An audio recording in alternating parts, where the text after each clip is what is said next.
Alright, so we are on chapter 10, and this is Isaac's point of view. I think we got a good bit to read, so let's get started. Hello? Isaac.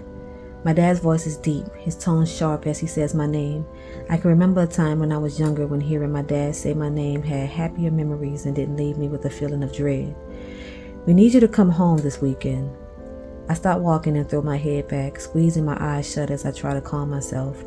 I already know how the rest of the conversation is going to go and why they want me home, but I had hoped it would be a few more weeks before all of this started.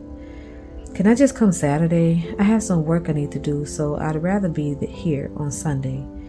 It's still early enough in the school year that a lot of homework hasn't been set, but using the excuse of wanting to study is the only way he'll let me cut this visit short. I used to look forward to going home on the weekends, but as I got older and the pressure from my parents increased, going there just felt like being in a cage. I have to act a certain way and pretend that I'm not constantly on the verge of breaking down. It's not ideal, but I suppose so. We need you here by 10 at the latest. The Smiths will be arriving at 1. It's a vital time to start introducing you to people. You'll be having interviews soon, and it's better if they already know your face. We don't want you going to Oxford and being completely alone. To anyone else, that last sentence would sound like it's coming from a father who's just looking out for their son, but I know the deeper meaning. He still completely expects me to go to Oxford, even after our conversation about it a few months ago, which means I have no choice but to keep up appearance and pretend I'm applying. Both of my parents went to Oxford, where they met and fell in love, and going there started the foundation for their careers. They're both widely successful in their fields, and they expect me to follow the same path they did. It's what the last 6 years of my education have been dedicated to. And for a while, I thought I was doing the right thing by just going along with what they told me to do. But as I got older and started realizing I had little interest in it, the thought of focusing my entire life on it felt impossible. I'll be there by 10, but I'll need to leave by 6 if I want to get back to school before it gets too dark. My childhood home is about a 2-hour drive away, so using that excuse to leave early is the easiest one I can think of. In reality, I want to minimize the time spent with my parents, especially since the whole day with them will be focused on Oxford. Bring your sister. She might as well get her started we might as well get her started on these introductions too. I had thought that for just this year, they'd put all their focus on me and leave Izzy alone, but I guess not. I've tried my best to protect her from them as much as I can, reassure her that she can do whatever she wants and I'll support her in anything. But it's harder to do that when we're at home and the weight of our parents' expectation bears down on us. Okay, I have nothing else to say. There's no need to attempt to make small talk or tell him how the first week of school has been because he's not interested. As long as he gets the results he wants from me in a few months, it doesn't matter how I get there.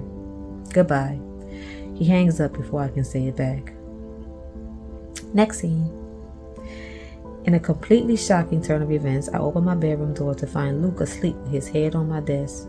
I drop my bag on the floor and collapse face down on my bed, wishing that I was asleep and the entire past 40 minutes had just been a terrible nightmare.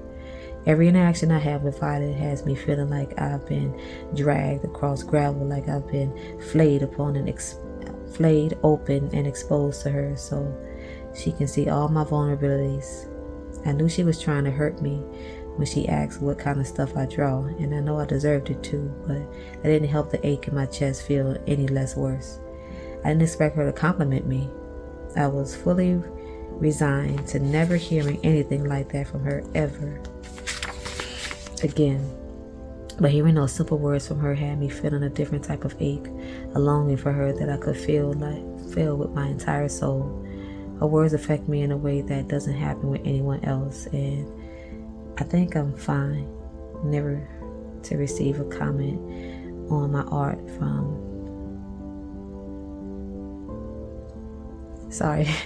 from anyone ever again, as long as I can keep replaying that moment in my head. I need to apologize to her soon, but I haven't wanted to do it in any way that feels rushed, and that's all our conversations have been so far. She deserves a real explanation, deserves to know everything that happened in those 24 hours that led to the worst mistake I've ever made. I think she's starting to open up to me again, though. I can sense it in the way she's trying so hard to push through with this project, and I hope she sees it as a second chance for us, just like I do. A breath of air huffs out of me as something heavy lands on my back. Lucas. It comes out muffled from where my face has been forced into the sheets. Isaac. He shifts his body so his face is next to mine, but he's still half lying on top of me. What took you so long? Does your girlfriend know you act like this?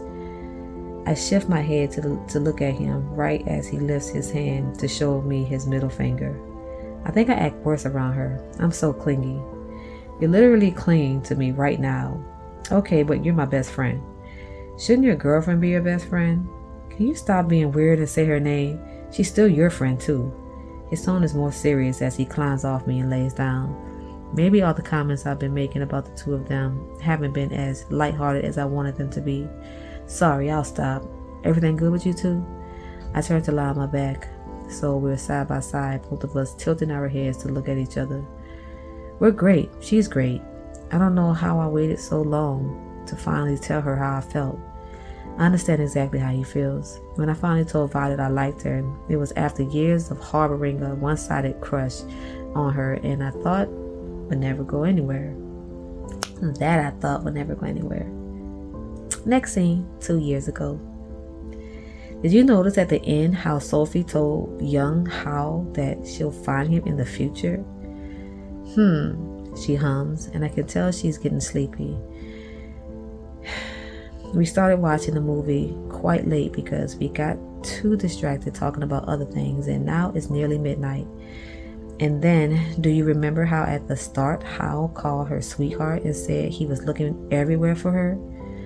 I do. He was looking for her that whole time. His ring shines when he finds her. Her face is dimly lit in the corner of my laptop screen, but I can still see the small smile on her face. I know I'm rambling and that Violet probably doesn't care, but it's one of my favorite parallels ever in a movie. The ring glistening is such a subtle touch that it isn't immediately noticeable, but when you do see it, it adds so much to the story. It's the kind of movie that only gets better every time you watch it, so when Violet told me she'd never seen it, I knew we had to fix that. I love that, Violet murmurs. I love you springs into my mind, and I immediately banish the thought away. Where did that come from?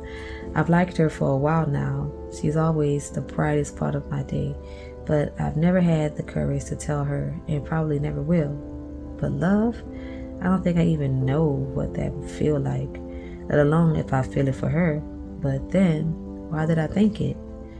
Violet's eyes widen slightly as if she just heard the thoughts running through my head. But then she shuffles around a little and nestles herself further into her pillow. I'll let you sleep, I tell her, not wanting to keep her up any longer when she's already stayed up late just to watch a movie with me. I want you to tell me everything about it tomorrow, she says, the words coming out slow and quiet. I will. I can't hide the smile on my face, and I don't even want to. Sweet dreams, Violet. She nods her head slightly, and within a few seconds, she's fast asleep. No matter how tired I am, I always wait for her to fall asleep first. I love having this time to just look at her without worrying if she'll catch me staring. I'm not sure when I started paying attention to how pretty she is, but it feels like she just gets prettier every single day. Even asleep, she looks so peaceful and serene, all her features relaxed but still so distinctly her. I've tried drawing her a few times, thinking maybe I could give it to her on our birthday as a gift, but I can't quite seem to capture her properly. It never matches up to how she really looks, and giving her anything less would feel like an insult. The crazy thought pops into my head again as I look at her, maximizing the window so her face takes up most of the screen now. What would happen if I told her? Would it ruin everything between us? I don't want to risk losing her as a friend just because I have feelings for her that she probably doesn't reciprocate. But what if she does? What if I told her and we actually tried being something more with each other? She's never talked to me about liking anyone else in our year, so maybe she could like me. Or maybe she just isn't interested in anyone at all. I get the urge to say it out loud just once, to tell her even though she's asleep and can't hear me, so then at least I can say I tried. Violet, I like you. I say, my heart in my throat at stringing those 4 words together and saying them out loud for the first time. Her eyes flutter open slightly, and I immediately slam my laptop shut. She can't have heard me, right? She was asleep. The timing was just bad. She's probably already asleep again. My phone rings next to me, her name lighting up the screen, and I feel like throwing it across the room. I can't just ignore her though. I've never not answered when she calls, so I swipe my finger across the screen and bring the phone up to my ear. Say it again, she whispers. Say what? What you said. I didn't say anything. There's a pause, and then I realize she's trying to FaceTime me instead. Again, I've never not answered her, so I accept the change. And then her sleepy, pretty face is on my screen. Do you really mean it? She asks, and she looks so nervous, her eyebrows furrowed together and her bottom lip tucked between her teeth. I have to tell her, even if it's just so I can change that expression on her face to something else. I do. Then say it again. I take a deep breath, preparing myself to say just 4 words that will change absolutely everything between us. Violet. I say her name clearly, and she leans closer to the screen. I really like you. The smile that I get in return is so beautiful, I think I'm dreaming for a second.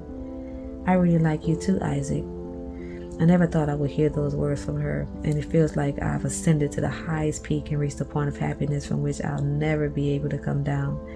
I know I'm smiling too big, and I probably look so ridiculous, but I couldn't stop if I tried. Violet likes me, the girl of my dreams, the only girl I've ever had a crush on, the girl who occupies my thoughts at all times, the girl I've liked since the moment I first met her, likes me. I feel like I could run a marathon and still have enough energy to do it again, as long as I can keep replaying her words in my head. She yawns, still looking so pretty, and I just keep smiling at her. I'll call you as soon as I wake up, I tell her, even though I probably won't sleep at all. Okay. She nods her head, the corners of her mouth still turned up as she gets comfortable again. Sweet dreams, Violet. Good night, Isaac. She's asleep within seconds again, and I have to use all my strength to hang up on her and not stay on the phone watching her all night like a creep. Violet likes me. Violet likes me. Violet likes me. It repeats in my head as I settle down in my bed and try to sleep, and the smile not leaving my face for a single second. I can't wait for school tomorrow. Next scene. Where were you though? Loose question draws me from my thoughts, and I wish they had never gone there in the first place. I rub my chest as if I could physically soothe the ache there, but it doesn't work. I have 2 options right now. I can either lie and pretend I was with a teacher, or I can tell him I was with Violet. If I do the second option, I worry I might end up exposing too much, but maybe that wouldn't be such a bad thing. My entire relationship with Violet was a secret, even when we were just friends, and I love that it was something just for the 2 of us. Right now, I really want my best friend's advice, so I decided to tell him the truth. I was with Violet in that old room in the science block. Okay, so 2 questions. With Violet? And why that room? No one ever goes there. That's the whole point. I try to think of the best way to explain our relationship without going into our entire history. I don't know if I can give him all of that yet. It still feels too fragile. We got paired up for that club project, remember? So we met up to discuss some ideas. I turn my head away from him, staring up at the ceiling instead, because I think it'll make it easier if I don't have to look at Luke as I tell him something I've kept hidden from him for so long. And we met there because that's where we've been meeting for years. The words come out rushed in the hopes that maybe Luke won't hear them and ask too many questions. Wait, what? He gets up, leaning on one elbow so that his face is over mine. but I push him back down. I take a breath to steady myself. Just let me figure out how to say this. Okay, take your time. His voice is gentler this time, as if he already knows there's so much more to this story. On the first day of year 7, when we did that icebreaker, she came over to talk to us, remember? And we found out we had the same birthday, so we lined up together. I feel Luke move his head next to mine, a small nod. When it got to the end of the year and it was our birthday, I decided to give her a birthday card. I thought it would be a nice thing to do, but then she didn't have one for me, so it was kind of embarrassing. I figured we just never speak about it again, but then the next day, she found me on the way to breakfast. She made a card for me. Oh, wait, was that when I jumped on you? I can't help but laugh at the memory. Luke had woken up late that day, so I was walking along to the dining hall when Violet approached me. She told me that she'd made a card for me because she felt bad that she didn't have one the day before. I was in the middle of telling her how much I appreciated it, and while I was working up the courage to say more to her, I ended up flat on my face instead. Luke had decided that was the best time to do a running jump onto my back and tackle me to the ground. Luckily, Violet just laughed it off, but I remember feeling so embarrassed that I pretty much just ran away from her after that. Yes, it was, and it's shocking that you haven't changed a bit since then. Luke lifts his leg and drops it over mine, and the corners of my mouth turn up as I fight a smile. But you still love me anyway. Yes, I do. I pat his head, which rests next to mine in the space between us. Anyway, she found me later that day and we swapped numbers, and then, I don't know, it just kind of went from there. As I think about the turning point in our relationship, I realize I don't want to tell Luke the full details yet. Not because I don't trust him or I think he'll make fun of me, but because it still feels too personal to share with anyone who isn't her. I clear my throat, trying to get rid of the lump forming as I think about Violet, and the relief I feel in actually getting to talk about her is mixed with the guilt that's been suffocating me for the past few months. We just started talking more, and once we found that classroom and realized no one went there, it just felt like the easiest place to go. So we went there on our birthday, and I gave her cards and gifts. Gifts? I don't realize my slip up until Luke repeats it. I want to keep the details as vague as possible, but he already must guess it was serious if we were giving each other presents too. I don't dare tell him I gave her my heart too. I'll tell you everything at some point, just not right now, okay? Okay, he says simply, and I love him for agreeing so quickly to not pushing me to talk about something that is tearing me apart inside. I try to steady my breathing again as it grows more panicky when I think about telling him where it all went wrong. Remember last year when you came to my room on my birthday? The memory is painful, the start of where it all went wrong, but I have to talk about it if I want his advice on how to fix it. Yeah, I remember. His voice is tense, and I hate that I'm making him think about it again too. I completely forgot about Violet. She waited an hour for me in that classroom, and I just never showed up. Oh, Isaac. I know it gets worse actually. I say, my voice coming out shaky, and I don't know if I'm laughing or crying. We actually started dating last year. Luke bolts upright, and I cover my face with my hands, glasses pressing into my eyes. I guess I am crying. What? You heard me, and I'm sorry for not telling you guys, but I don't know. I guess I just liked the bubble we were in. She didn't tell anyone else either, and it was just nice that we could see each other and no one knew. When we were in that classroom, it felt like we were in our own world. You don't have to apologize for not telling us. I get it, I think, but what? You broke up just because you didn't show up? I'm sure if you explained, she would have understood. He's right, and I wish I could go back in time and do exactly that, because what I did instead was so much worse. The next day, she called me before breakfast, and I struggled to find the words to explain what happened and realized that I can't. My palms are wet from my tears, and I don't know how much more I can say about this without having a full breakdown. I really hurt her, Luke. And now she doesn't want a single thing to do with me, but we have to work on this project together, and I'm trying so hard to talk to her, but she won't talk to me. And I get why she won't. I really do get it, but I just want to apologize. And Isaac, breathe. Luke takes my hands from my face and holds them. He's sitting cross-legged next to me now. I close my eyes and take in shaky breaths. I didn't think that finally admitting it out loud would be this overwhelming, but maybe I was in denial this whole time, and saying it all is making me realize that I really lost her, and I don't know if I can get her back. You don't have to tell me anything else. I won't ask for any more details. But you say you hurt her, and I'm glad you know that, and you're not trying to deflect. But knowing that means you have to make the effort to gain her forgiveness before you do anything else. I don't know how. My voice is quiet, resignation already setting in because I don't know how much more I can try without tearing myself apart in the process. Right now you don't, but if you were close before, you can be close again. Just take it slow for now and work on the project together. I think the more time you spend with each other, the more you'll learn about her again, and you can figure out the best way to approach this. But for now, don't push her too much. It has to be on her terms. When did you get so smart? I've always been smarter than you. I just hide it so you don't feel bad about yourself.